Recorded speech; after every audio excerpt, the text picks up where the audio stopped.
এক এক ছেলে আমার বড় মায়া লাগে। আহা, মুসলমানের এমন সুন্দর তাগড়া ছেলে, সুস্থ সবল জওয়ান, একটা নামাজ পড়ে না, এক ওয়াক্ত নামাজ পড়ে না, 5 ওয়াক্ত নামাজের মধ্যে একটা ওয়াক্ত নামাজ পড়ে না, একটা সেজদা দেয় না। মুসলমানের বাচ্চা এত বড় জানোয়ার কেমনে হইলি, এত বড় জানোয়ার কেমনে হইলি? কোন মুসলমানের ঘরে জন্ম নিলি জানোয়ার? তুই মানুষের বাচ্চা হইলি কেমনে? তুই মানুষের বাচ্চা হইলি কেমনে? কি আশ্চর্য কথা বেটা, কিভাবে সম্ভব? আরে কোন মানুষের বাচ্চা এত বড় জানোয়ার হয় কেমনে পারলি বেটা? একটা সেজদা দিলি না সারাদিন। ছি ছি ছি ছি ছি বেটা, তো রাস্তার কুত্তার চাইতে খারাপ। কুত্তার উপরে তো সেজদার হুকুম নাই, এজন্য সে সেজদা দেয় না। বলো না, কুকুরের উপরে হুকুম আছে, কুকুরের সেজদা দিতে বলছে, এই জন্য সে সেজদা দেয় না। তোরে তো বেটা হুকুম দিছে বেটা, তোকে তো সেজদার হুকুম দিছে না ফরমান, সেজদা দিবি না কেন? বলো মিয়া, এগুলো চুল রাখছো? চুল এগুলা মুসলমানের চুল? কাফের বেঈমানের মধ্যে যাদের কোনো বংশ পরিচয় নাই, যাদের জন্মের কোনো ঠিক ঠিকানা নাই, খোদার কসম এগুলা তাদের চুল। আমি চ্যালেঞ্জ করলাম, কাফের বেঈমানের মধ্যে যাদের বংশ নাই, যাদের কোনো জাত ফাত নাই, তাদের চুলে। মুসলমান তো নাই, কোন কাফেরের মধ্যে যদি কোনো বেলে তার একটা বংশ পরিচয় আছে, এগুলার সেলুনের দোকানের যে সমস্ত চুলের কাটিং লাগাইয়া রাখে, এগুলা কাফেরদের মধ্যে সম্ভ্রান্ত ব্যক্তি নাকি? বোঝেন নাই কথাটা? এগুলা ইহুদিদের নামি দামি ব্যক্তি, খ্রিস্টানদের মধ্যে নামি দামি ব্যক্তি।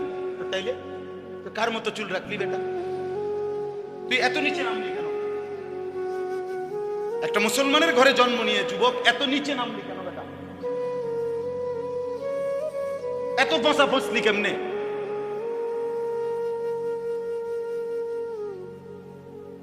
এত এত এত পচে কেমনে? মানে আমি ওই দিন একটা সুন্দর জিনিস পড়ছি,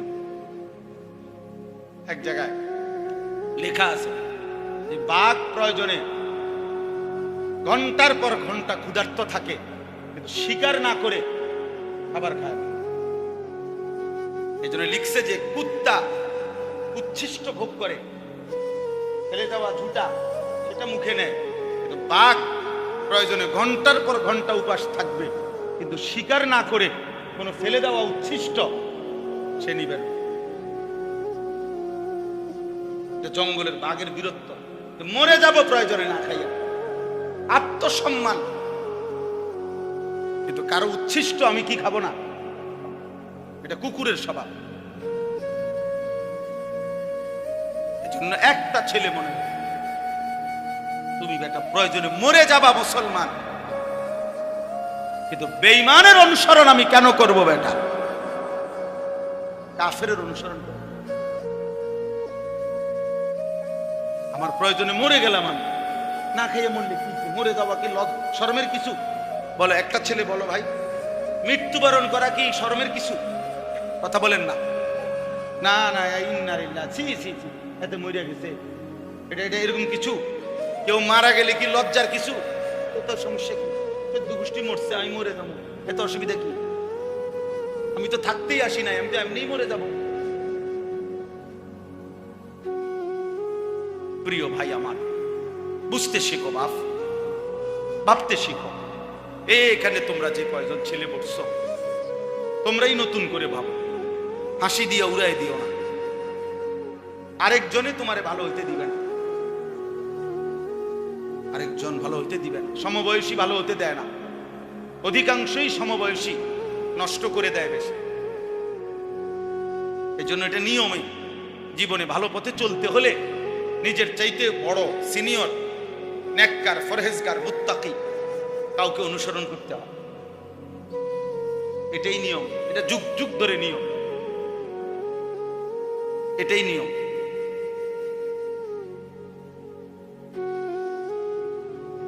আল্লাহ আমাদেরকে হেফাজত করেন। এই ছেলেদেরকে আমরা অনুরোধ করলাম, বাবা তোমরা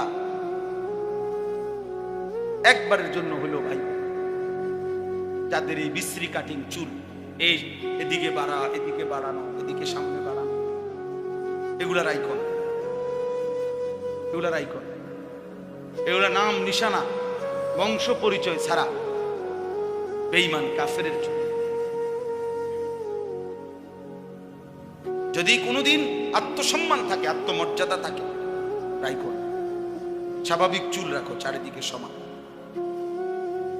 আর আপনাদের সবাইকে বলি বাপ, আমার ইসলাহি মজলিসের এই কথার জন্যই বলছি যে ইসলাহি মজলিস আরো হওয়া দরকার, দ্বীন শেখা দরকার, ঈমান শেখা দরকার, আমল শেখা দরকার।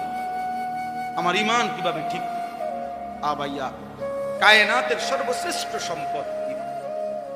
আমি যদি হাসরের ময়দানে গিয়ে টের পাই, আমি যদি কবরে গিয়ে টের পাই কোনো একটা শিরিকের কারণে, কোনো একটা কুফরি কারণে আমার ঈমান নাই, কি হবে সেদিন? আমি কি চিল্লান এটা চিল্লাবো, কিন্তু আমার ফিরোয়ার তো শুধু। তো এখন আমি ঠিক করে নিলে কতটা ভালো। আমি যদি কবরে গিয়ে টের পাই আমার 30 বছরের নামাজ একটা ভুল রুকুর কারণে হয়তো হয় না, আমার 40 বছরের গোসল, ফরজ গোসল হয়তো একটা নিয়ম, সামান্য একটা জিনিস হয়তো না জানার কারণে হয় নাই, তখন কি হবে আমার?